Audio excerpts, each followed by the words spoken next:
गोविंद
कृष्ण का जन्माष्टमी में किया जाता है भगवान गणेश जी को, क्योंकि आज का गणेश चतुर्थी के साथ जोड़ करके वो पर्व है गणेश जी की आरती।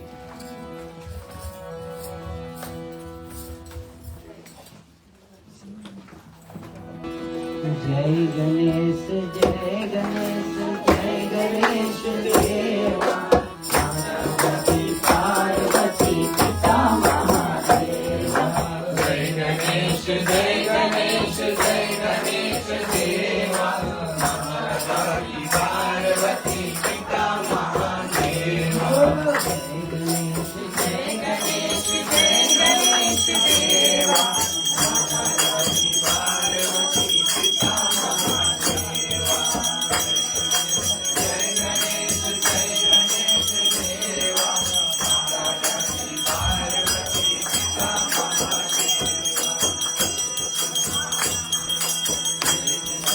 दयावंत चार भुजाधारी एक दंत दयावंत चार भुजाधारी दयावंत चार भुजाधारी एक दंत दयावंत चार भुजाधारी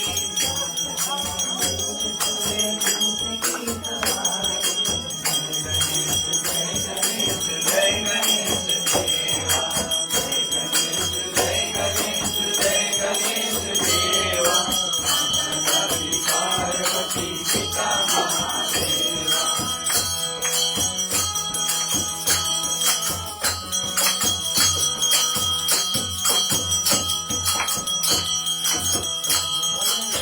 भोग लगे संत करे सेवा भगवान का भोग लगे संत करे सेवा भगवान का भोग लगे संत करे सेवा भगवान का भोग लगे संत करे सेवा फूल चढ़े और चढ़े मेवा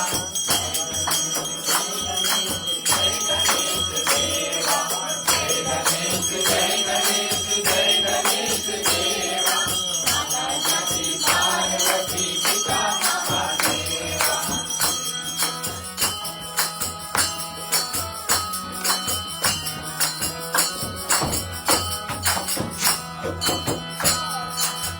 धन को आग दे चोरी को खाया धन को आग दे चोरी को खाया आग दे चोरी को खाया धन को आग दे चोरी को खाया पुत्र दे धन को खाया जय गणेश देवा जय गणेश देवा पार्वती पार्वती पिता महादेवा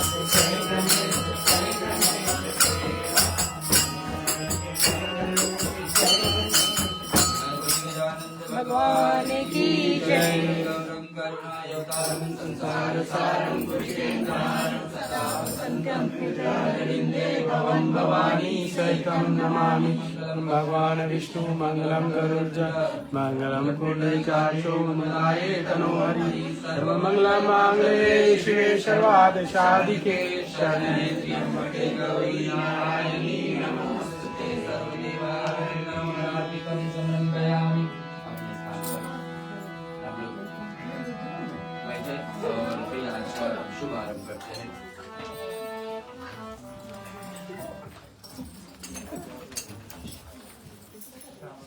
आज का दिवस हम लोग चौथा दिवस जब भगवान कृष्ण अष्टमी का भादो महीना शुरू रहती है तो चौथा दिवस चतुर्थी होता है, सबको पता है।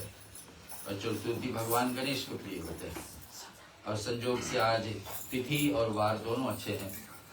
बुधवार वैसे भी गणेश जी का है और तिथि भी गणेश चतुर्थी है, लेकिन इस वर्ष का लेकिन इस समय का वैसे तो गणेश चतुर्थी हर महीने 2 बार आती है, उंडेरा पक्ष में अंधेरा पक्ष में, लेकिन इस महीने वाली गणेश चतुर्थी भाद्रपद वाली कृष्ण गणेश चतुर्थी जो है उसी दिवस पर भगवान गणेश जी का सर अलग हुआ था। और अगले वाली जो गणेश चतुर्थी आएगी उसमें गणेश जी का सर जोड़ा जाता है और भगवान गणेश जी 11 दिन के लिए धरती पर आते हैं वाराणसी पर और वहाँ का परिक्रमा करते हैं। हम लोग गणेश उत्सव हमें हर वर्ष मनाते हैं यहाँ पर 10-11 दिन तक। तो 27 अगस्त को शुरुआत होगा, अगले एक शनिवार 2 शनिवार छोड़ के उसके बाद में। खैर वैसे है तो गणेश जी का भगवान कृष्ण के साथ भी लीला जुड़े हैं। हम लोग अभी थोड़ा सी कथा में लेंगे, उससे पहले सुनील दो शब्द। राधे राधे।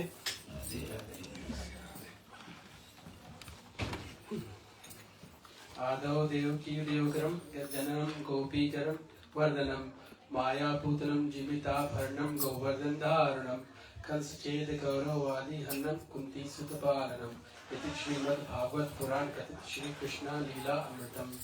ये एक श्लोक भागवत में है। तो राधे राधे।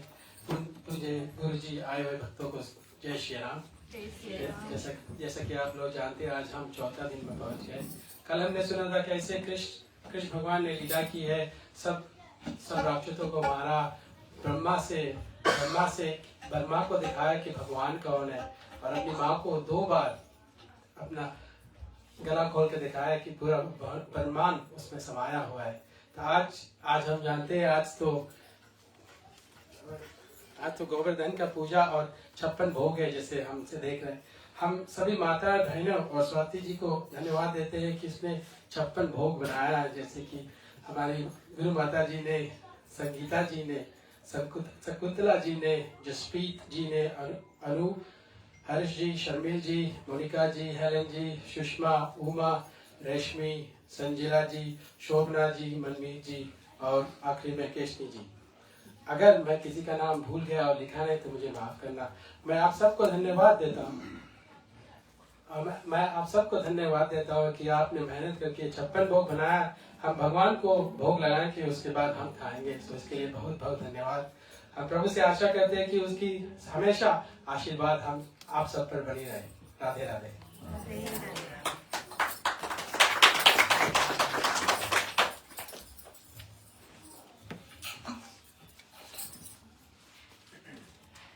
बाल गणेशा पिता महेशा मंदिर अयो रे की रंग बरसइयो रे। बाल गणेशा पिता महेशा मंदिर अयो रे की रंग बरसइयो रे।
भगवान श्री कृष्ण की लीला हम लोग श्रवण करते आए। भगवान श्री कृष्ण लीला पुरुषोत्तम हम लोग करते हैं। भगवान एक एक लीला करने के लिए धरती पर विराजते हैं। कितने गोपियों को पहले जन्मों से तपस्या, जो ऋषि मुनि भी हुए थे, तपस्या करके मांग किए थे कि भगवान जब आप धरती पे रहेंगे तो हमारे साथ कुछ न कुछ दिन की लीला जरूर करना। भगवान ने जैसे ब्रह्मा जी का कल ज्ञात दिलाया, वैसे भगवान अनेक देवताओं को रामावतारी में कहीं कम जगह मिलेगी जहाँ पर भगवान श्री राम कोई देवता आकर उनसे मिले, लेकिन यहाँ पर भगवान ब्रह्मा जी के साथ भगवान श्री कृष्ण ने लीला की। कल हम लोग सुने बछड़े और गौवे के जाने भगवान ने अपने आप को कितने अनेक, एक वास्तविक रूप तो है ही, लेकिन उसके जगह पर अनेक बछड़े को रूप बनाए, अनेक गाय को रूप बनाए, अनेक ग्वाले को रूप बनाए, क्योंकि सभी की इच्छा था कृष्ण जैसा हमारा संतान हो, कृष्ण जैसा ऐसा हो।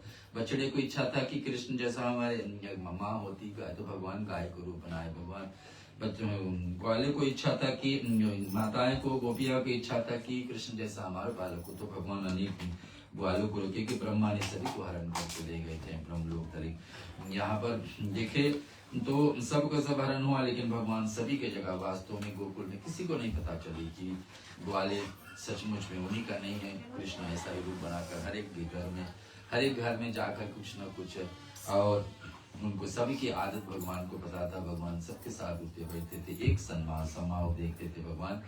यहाँ पर हम लोग आगे कथा में भगवान गणेश जी के साथ में भी लीला किया। एक बार चित्र ऐसे रखी थी और मैया ने ऐसे चतुर्थी के दिवस पर भोग लगाने गणेश जी को शुरू गए, और भगवान श्री कृष्ण जाकर उसको भोग स्वयं स्वीकार करने लगे। तो मैया ने डांट बताई कि देखिए ऐसे नहीं भगवान को अर्पण करके फिर प्राण फिर ग्रहण करना है। तो भगवान ने कहा कि मैंने नहीं, गणेश जी ने स्वयं उठाकर इसको मुझे दिया। तो ऐसे नहीं हो सकता थे। देखते देखते भगवान श्री कृष्ण की लीला इतने अपरंपार है कि गणेश भगवान सचमुच में चित्र से बाहर निकल करके गणेश भगवान श्री कृष्ण को अर्पण करते। मैया बेहोश होकर गिरती। माया की तरह भगवान कुछ न कुछ ऐसे लीला करते आए, करते रहेंगे। और कृष्ण का आगे हम लोग परिचय ले लेते हैं।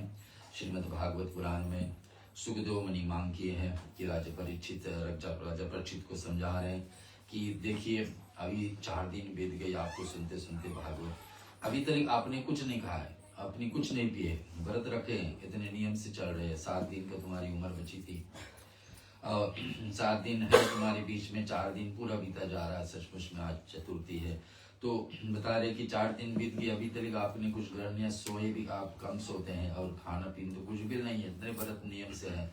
ये कारण क्या बताते कि यही भागवत सुनते सुनते इतनी रस इसमें मिल रहा है, कृष्ण का बाल लीला सुनते सुनते रस मिल रहा है कि भगवान होते हुए भी धरती पर आकर साधारण बालक जैसा, साधारण पुरुष जैसा, साधारण सखा जैसा, साधारण गोपी जैसा, साधारण साथ में हर घर पर जाकर कुछ ना कुछ करते हैं। भगवान से इस पर पूछे तो एक बार आता है कि प्रलंबर उद्धार की कथा है। हम लोग कितने राक्षसों को वध करने के लिए कल परसों में कथा में श्रवण किए। एक सुंदर देख करके श्याम सुंदर ने कृष्ण और वर्ण बलराम ने उसमें विहार करने की इच्छा व्यक्त करी कि एक जगह पर ऐसा ही आगे आगे गाय चल रहे हैं, पीछे पीछे ग्वाले चल रहे हैं, बीच में अपने बड़े भाई के साथ बांसुरी बजाते हुए श्री कृष्ण उनकी बांसुरी के विषय में चर्चा संक्षेप में यहाँ कथा है कि एक बार था ऐसा एक काका थे, गांव के नाते से काका थे, उनसे मांग किए कि मेरे लिए भी ऐसा एक बांसुरी बजा दो, बांसुरी बना दो। तो बता दिए कि आप चुन लीजिए, बांस का झुंड यहाँ पर है कि इसमें से कौन सा बांस का आपका बांसुरी चाहिए। तो भगवान श्री कृष्ण चुनते हैं जो सबसे टेढ़े बांस हो, जो उसमन से तो निकाल करके दिए कि यही बांस का बांसुरी मुझे चाहिए। सचमुच में भगवान ने जो 16 दिन में कला सिखाया जाता था बांसुरी बजाने, भगवान एक दिन में उसको श्रवण कर ले, वहीं से बांसुरी बजाना। जब भगवान बजाते थे बांसुरी बताते थे यही कि ये बांसुरी उसी काका के दिया हुआ ज्ञान को लेकर ही हम आपके बीच में आए। तो कथा इस प्रकार से मिलती। भक्तजन कुछ वहाँ करने से इस प्रकार से बलराम और श्याम वृंदावन की नदी पर, पर्वत पर, घटी पर, कुंज वन में, सरोवर में सभी खेल खेलते में साधारण बच्चे संसार से जैसा खेल रहे हैं। किसी को नहीं लगा सक्षमात भगवान होता है। इसी कारण से तो ब्रह्मा इनको परिचय करने के लिए आए। एक दिन जब बलराम और श्री कृष्ण ग्वाल बालों के साथ उस वन में गौ में चरा रहे थे, तो ग्वाल बालों के वेश में प्रलम्ब नाम का एक असुर आया। बहुत सारे राक्षस आते हैं क्योंकि कंस के द्वारा भेजा थे। कंस स्वयं नहीं आ रहे हैं, लेकिन उनको पता है कि उनका काल जन्म ले लिया है। और भगवान श्री कृष्ण का ये तो है मुख्य लक्ष्य, यही है कि 2 राक्षसों को वध करेंगे। इसमें यहाँ ज्यादा हो रहा है, लेकिन 2 को तो मुख्य है, उसमें से कंस है। तो अब एक और असुर आ रहा है बीच में, उसकी इच्छा है कि श्री कृष्ण और बलराम हर के ले जाओ। श्री कृष्ण उसे देखते ही पहचान लिए, भगवान किसको नहीं पहचानते। श्री कृष्ण जब मन ही मन सोच रहे थे कि किस युक्त से इसका वध करना चाहिए, ग्वाल बालों ने सबसे बड़े खिलाड़ी खेल से आश्चर्य से कृष्ण हुआ। उन्होंने सब ग्वाल बालों को बुलाकर कहा कि मेरे प्यारे मित्रों सुनो, आज हम लोग अपने ही उचित रीति से दो दलों से विभक्त कर देंगे। एक दल में से नायक बलराम और दूसरे में से बने 2 भाग बना लेंगे अपने मित्रों में से। भगवान श्री कृष्ण का अलग एक मंडली है, तो बता रहे कि सिद्ध हो जाते हैं। और उस दल में श्री दामा और विषम भी थे। श्री कृष्ण ने सुदामा को और भद्रसेन को ऋषभ की ओर से प्रलम्ब दैत्य को बलराम की ओर से अपने पीठ पर चढ़ा लिया। प्रलम्ब बलराम के ही निश्चित स्थान पर उतार गए और आगे ले चलते। वह आकाश मार्ग से कहीं गई जाने जाता था। तब बलराम जी ने जिसके सिर पर एक कंस कर घूसा मारते हैं और बताते उसको चकनाचूर हो जाती। तो एक प्रलम्ब की कथा यहाँ पर है। राक्षस रूप बनाकर क्या थे, वह प्राणहीन होकर पृथ्वी पर लटक जाते। इस प्रकार से असुर प्रलम्ब असुर जो कंस के भेजा हुआ उसका उद्धार भी होता है, क्योंकि भगवान जी जिस राक्षसों को वध किए सभी को अपने लोक ही भेजे हैं। 2 लोक भगवान श्री कृष्ण का है, जैसे भगवान विष्णु का वैकुंठ है, ऐसे श्री कृष्ण का गोलोक। देवताओं ने भी श्री कृष्ण को और बलराम से फूलों पर वर्षा करते हैं। ऐसे एक और चीर हरण की कथा आती है। संक्षेप में आपको हर एक लीला के विषय में परिचय करा रहे। आता है कि हेमंत ऋतु सा और आए हुए जिसके पहले ही महीने में अर्थात मार्गशीर्ष में नंद बाबा के वर्ज में कुमारियां कात्यायनी देवी का पूजा का व्रत करने जाते थे। आज भी कात्यायनी देवी का विशाल मंदिर शक्तिपीठ है, वृंदावन में है, जहाँ पर कुमारी जो 9 देवी को हम लोग पूजा करते हैं। नवरात्रि में उसमें से एक देवी कात्यायनी है। तो मार्गशीर्ष महीना में यानी दिसंबर के समय था और सब लोग कुमारी कन्याएं जा रही थी और कात्यायनी देवी को प्रसन्न करने के लिए। उस दिन प्रसन्न करने कुमारी कन्याओं का नियमित कात्यायनी देवी का जिसके विवाह में अड़चन हो तो कात्यायनी देवी का चिंतन करे और उसको व्रत आदि रखे तो सहज से विवाह का कार्य हो जाती है। आप नंद नंदन श्री कृष्ण के हमारे पति बनाने दीजिए, यही प्रार्थना कर रहे हैं। कहाँ स्नान करें? यमुना में। यमुना कौन है? भगवान श्री सूर्य नारायण का पुत्री है। उनका भगवान सूर्य नारायण के 3 संतान हम सबको पता। भगवान शनि है, मृत्यु देवता यमराज और यमुना। यमुना भी भगवान श्री कृष्ण का पत्नी रूप मान जो कालिंदी है। भगवान श्री कृष्ण का जो 8 पटरानियां हैं, 16,100 तो अलग है, लेकिन आज जो पटरानी कालिंदी है वो यमुना का ही रूप है। तो वहां सारे कुंवारी कन्याएं जा रही हैं स्नान करने कात्यायनी मैया के मंदिर के बाद। आप नंद नंदन श्री कृष्ण के हमारे पति बना दीजिए, यही मांग कर रहे हैं। सबको पता है, हम आपको चरणों में नमस्कार करते हैं। वे प्रतिदिन उषा काल में उठ करके दूसरी सखी से बुलाकर लेती, तो परस्पर हाथ में हाथ मिला करके डाल करके ऊंचे सवन में भगवान श्री कृष्ण की लीलाओं तथा नामों का गान करते थे। कौन गोपियां मैया कात्यायनी के पूजन के बाद एक दिन सब कुमारियों ने प्रतिदिन तरह यमुना जी में तट पर जाकर अपने वस्त्रहीन होकर के और भगवान कृष्ण की गुणगान करते हुए जल पीड़ा करने लगे। श्री कृष्ण उनको अभिप्राय जानकर अपने सखा ग्वाल बालों के साथ उन कुमारियों के साधना सफल करने के लिए यमुना तट पर पहुंचे।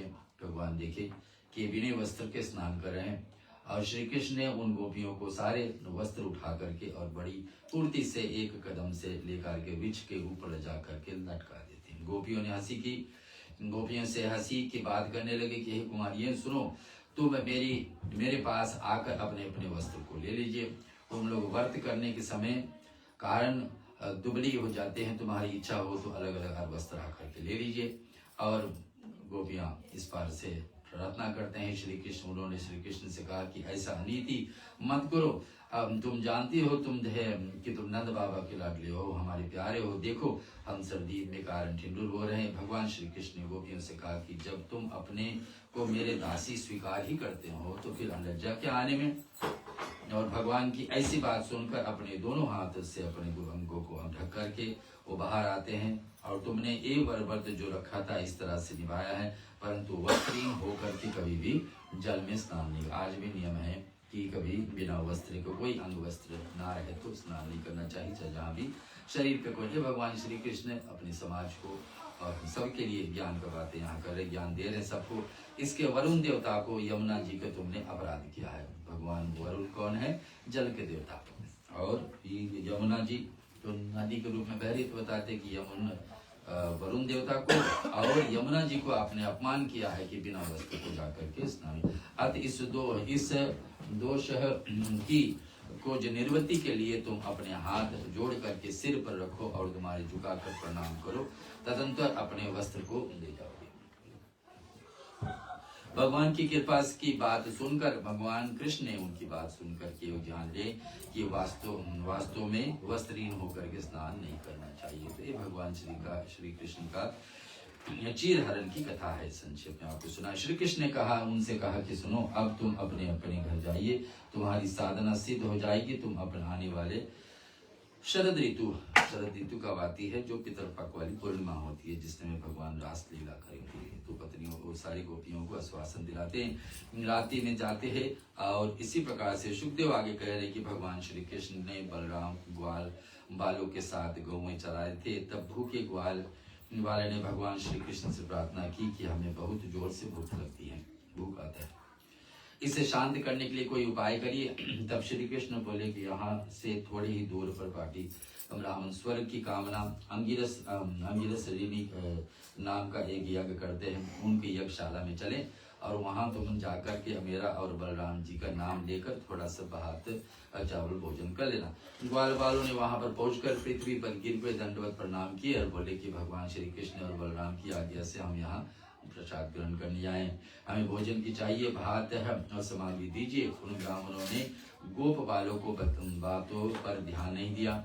जब उन ब्राह्मणों ने एक हाथ कुछ भी नहीं कहे तो लौट करके आए, कृष्ण को बताया कि देखिए यज्ञ में तो पहुंचे लेकिन प्रसाद भोजन के कोई। भगवान श्री कृष्ण ने कहा, इस बार तुमने उनको पत्नियों को पास जाकर उनसे कहना कि बलराम और कृष्ण आए हैं यज्ञ में, जो यज्ञशाला में बैठे यज्ञ कर रहे, उनसे पत्नियां भी जाकर बोलना।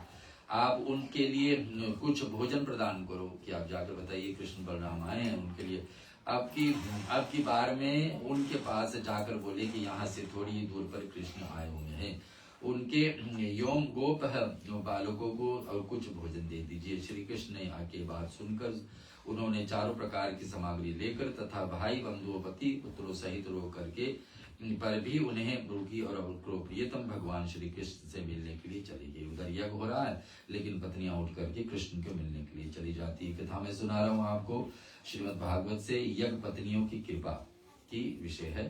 तो वहां पहुंचकर जब पर भगवान श्री कृष्ण ने कहा कि महाभाग्यवती देवियां तुम्हारे स्वागत है, आ बैठिए, तुम लोग हमारे दर्शन की इच्छा से यहाँ पर पधारे, मैं तुम्हारी प्रेम की अभिनंदन करता हूँ। श्री कृष्ण कह रहे अब तुम लोग मेरे दर्शन हो चुकी, अब अपनी यज्ञशाला में लौट जाइए, क्योंकि तुम्हारे पति तुम्हारे साथ मिलकर के अपना यज्ञ पूर्ण करना चाहेंगे। पूर्णाहुति हो तो यज्ञ में पत्नी साथ में हो तो उत्तम है। तुम अपना ही मन मुझ में लगा लिए हैं, तुम बहुत जल्दी से मेरी प्राप्ति कर लोगे। जब भगवान श्री कृष्ण ने इस प्रकार से उन्हें समझाया तो वे ब्राह्मण पत्नियां यज्ञशाला में लौट जाती और उन ब्राह्मणों ने श्री कृष्ण को तिरस्कार किया था। अब उन्हें अपने अपराध की स्मृति बड़ा पश्चाताप हुआ कि जो भगवान श्री कृष्ण की अवधि नहीं दिए थे और आकर उनके पत्नियां ही इनको स्वागत किए, इस पाद रूप में अपमानित हुए। और कृष्ण चंद्र भगवान की जय। अब हम लोग प्रवेश कर रहे हैं, भगवान 5 से 7 साल की उम्र में है और भगवान इंद्र देवता का अभिमान भी तोड़ने वाले हैं। इंद्र देवताओं का राजा है और वरुण देवता जल का देवता है। और भगवान हम लोग सुने थे पहला दिन कथा में कि राम अवतारी से कुछ कार्य छुट्टी थी तो एक पर्वत द्रोण के पुत्र गोवर्धन हिमालय के साथ जुड़ी हुई हनुमान जी लेकर के आ रहे थे। और जब सूचना मिली भगवान राम से कि जो भी पर्वत पत्थर जहाँ से भी आ रहे हैं उसको वहीं छोड़ दीजिए, क्योंकि पर्वत की सेतु जो बन रही थी 5 दिन के अंदर वो बन चुकी है। तो हनुमान जो पर्वत को उठा कर गिराए थे उसमें उसने कहा, मांग की कि आपने कहा था कि राम जी के करीब चलेंगे, राम जी के करीब चलेंगे और वहां पर कोई भगवान के दर्शन करवाएंगे, लेकिन आप तो मुझे यहीं छोड़ करके जा रहे। तो सुखदेव भगवान ने कहा कि सुखदेव जी कहते हैं कि सुनिए, तो उसने आश्वासन दिला था कि देखिए तुम अपने परिवार घर द्वार सब छोड़ करके मैंने हिमालय से आए थे, तो एक दिन ऐसा भी आएगा हम युग में आएंगे तो आपके साथ में छोटी उंगली पर आपको 7 दिन रखेंगे और आप हमेशा के लिए पूजनीय हो जाओगे, मेरे समान हो जाओगे, मेरी पूजनीय बड़ा हो जाओ। ऐसा आश्वासन भगवान राम हनुमान जी के द्वारा संदेशा भेजे थे गोवर्धन को। अब भगवान संजोग से हनुमान जी उसी स्थान पर छोड़े थे गोवर्धन जहाँ वृंदावन है। अब एक भगवान कृष्ण का एक कारण बन जाती, क्यों भगवान कृष्ण वृंदावन में आए, क्योंकि गोवर्धन पहले से वहाँ आए ना, वो कहीं और रखते तो फिर भगवान को वृंदावन से अलग जाकर लीला करना, लेकिन एक कारण। सुखदेव ने बताया कि भगवान श्री कृष्ण बलराम के साथ वृंदावन में ये तरह तरह की लीलाएं कर रहे हैं। उन्होंने एक दिन देखा कि सब गोप इंद्र यज्ञ की तैयारी में है। इंद्र देवता देवताओं के राजा है, सारे देवता उन्हीं की सन्निधि में आते हैं।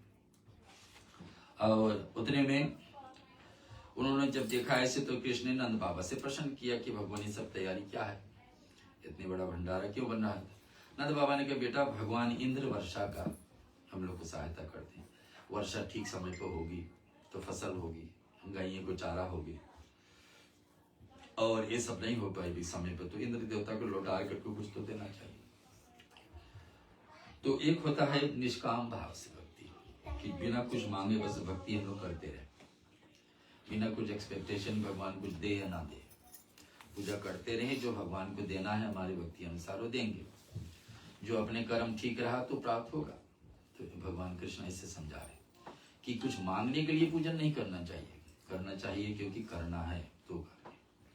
तो बताने ऐसे क्यों, उनको तो देना ही चाहिए। इंद्र देवता का वही काम है कि देवताओं के आदेश करेंगे, वरुण देवता अपनी जगह जल बरसाएंगे, सूर्य जैसे अपने प्रकाश देते हैं, वायु देवता वैसे हम लोग को हवा के देवता है, और उन्हीं भैयों के स्वामी भगवान श्री इंद्र के यज्ञ के द्वारा पूजा कर रहे हैं। तो भगवान श्री कृष्ण ने कहा कि देखिए, ने कहा कि सुनिए पिताजी, हमसे भला ही इंद्र का क्या लेना देना है, क्या भला क्या हो सकता है, ना तो हमारे पास से किसी देश का राज्य है, हमारे पास ना गांव गाय या घर भी ऐसे नहीं, हम तो वनवासी हैं, वन में पहाड़ हमारे पास है, गोवर्धन है, वहां पर बहुत सारे चारा है, गौओं का रक्षा का उद्यान है, इसलिए हम लोगों ने गोवर्धन का पूजा क्यों नहीं करते। पर्वत चाहे देखने में लग रहा लेकिन भगवान जैसा है, क्योंकि वहां सब कुछ मिल जाता है वास्तव में। ऐसा इस यज्ञ के लिए जो सामग्री उस पर हमें मेरे द्वारा बताए गए यज्ञ के अनुष्ठान में लाए हैं, उन सब गोवर्धन के पास हम ले चलते, उनको अर्पण करें।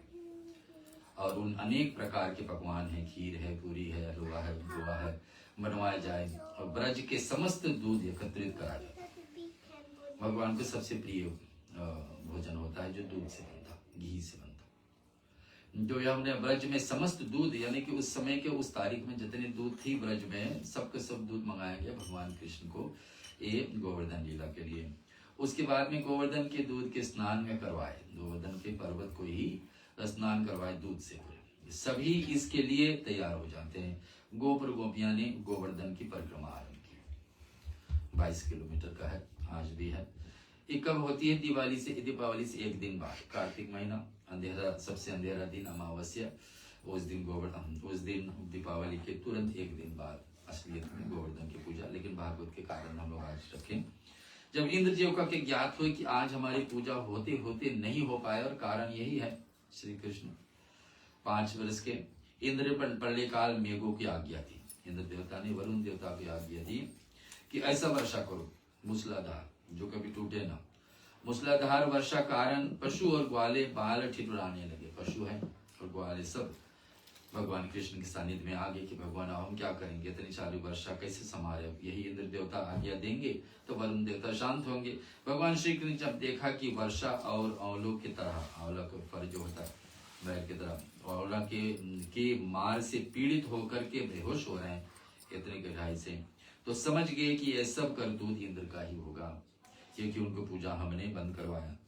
और इस पर भगवान श्री कृष्ण ने अपनी योग माया को बुलाया और उसके द्वारा ब्रज की रक्षा की। भगवान को हम लोग समझते हैं कि योग शक्ति उनके पास होती है, एक स्त्री शक्ति। भगवान ने सोचा कि इंद्र की इसकी करतूत का जवाब देना चाहिए। भगवान ने खेल खेल में ही एक ही उंगली से गिरिराज पर्वत को उखाड़कर अपने हाथों पर धारण कर लिए, छोटे से छोटे, मैंने सबसे कमजोर उंगली कानी उंगली होता है इसको। उसने बाद में उन्हें गोपों से कहा कि अब तुम सब लोग अपने गौओं और समस्त सामग्री, जितने सामग्री है कि सत्र बाढ़ चढ़ रही थी, तो समस्त सामग्री लेकर के अपने साथ इस पर्वत के नीचे आप गड्ढे में आ जाइए। ये 7 दिन तक लगातार उस पर्वत का धारण किए हुए थे, और एक ही उंगली पर, वो भी बाएं हाथ का, छोटे से। 7 वर्ष के बालक श्री कृष्ण योग माया को देखकर इंद्र ने आश्चर्य हुआ। पहले ब्रह्मा जी आश्चर्य हम लोग कल सुने थे, गणेश जी भगवान की श्री कृष्ण का कैसे ऐसे मैया यशोदा आश्चर्य हुई। आज यहाँ इंद्र देवताओं के आ रहे हैं।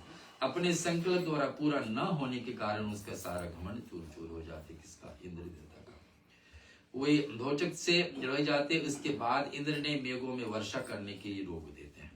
जब गोवर्धन धारी श्री कृष्ण ने देखा कि भयंकर आंधी घनघोर वर्षा बंद हो गई है और सूर्य दिखाई देने लगा, तब गोपों से कहा कि अब तुम निडर होकर के अपनी स्त्रियों, गौधन तथा बच्चों को सहित बाहर निकल सकते हो। और इंद्र देवता क्या करते हैं? जो कीचड़ वहां हो गई थी उसमें आखिर मस्तक नवाते भगवान श्री कृष्ण। भगवान श्री कृष्ण ने सब प्राणियों को देखते देखते गिरिराज पर्वत पर पूर्वत उसके स्थान पर रख देते। भगवान श्री कृष्ण ने उस समय शिव जी को ध्यान किए कि ऐसा कैसे हो सकता है, जल को कहाँ कैसे व्यवस्था हो पाएगा कि अचानक में पूरे डूबने की समस्या बन गई थी, और कैसे जल को रोका जाए। तो भगवान शिव का एक अगस्त ऋषि होया करते हैं, कुंभज ऋषि भी उसको कहा जाता था। कुंभज ऋषि ऐसा है कि जितने जल चाहे तो समुद्र भी पूरा पी सकता था, ऐसा इसको समझा था।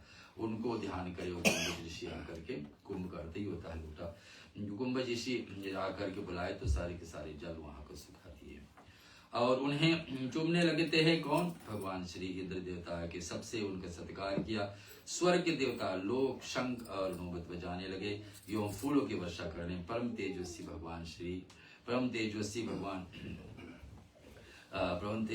भगवान श्री कृष्ण ने प्रभाव देकर इंद्र का घमंड चूर चूर हो जाते। इंद्र ने भगवान की स्तुति की। श्री सुखदेव जी कहते हैं भगवान श्री कृष्ण ने कृष्ण से कह कर कि कामधेनु ने अपने दूध की और देवताओं को प्रेरणा से देवराज इंद्र की रावत को सूर्य से द्वारा लाए हुए आकाश गंगा को जल से दे। ऋषि साथ में भगवान श्री कृष्ण का अभिषेक किया। उल्टा देवताओं मिल करके श्री कृष्ण को अभिषेक किए। सब देख रहे हैं कि जो बालक उठा रहा है, बालक ने पहले मांग की कि भगवान कृष्ण और इतने दिन तक कैसे रखेंगे।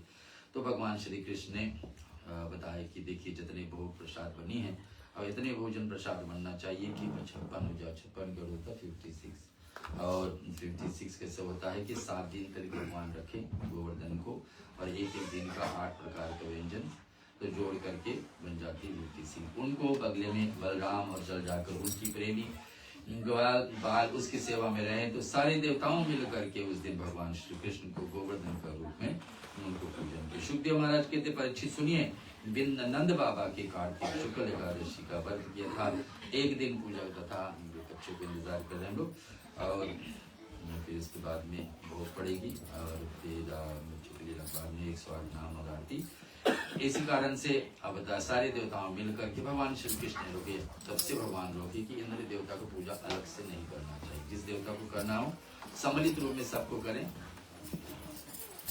सम्मिलित रूप में करें। सब देवता उसमें है जो हमारे भाग में है, जो हमारे कर्म ठीक है तो देवताओं जरूर प्रदान करेंगे, और कभी अलग से कुछ मांगने में तो इंद्र देवता का पूजन को भगवान श्री कृष्ण ने इस पूजन से उनको रोके थे। बोलो कृष्ण चंद्र भगवान की जय।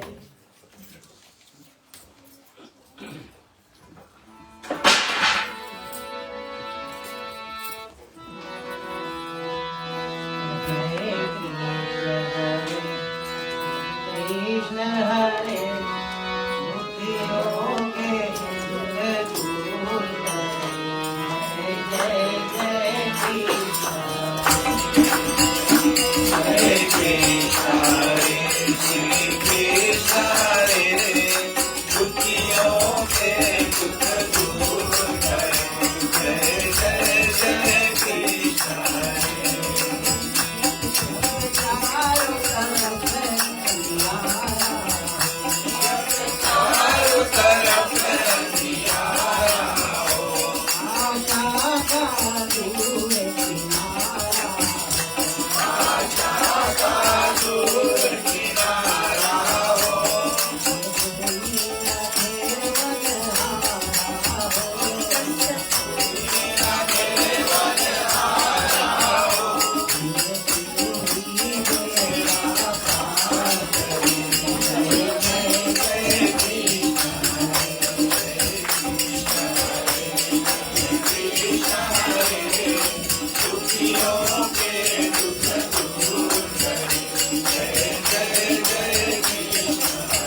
जय जय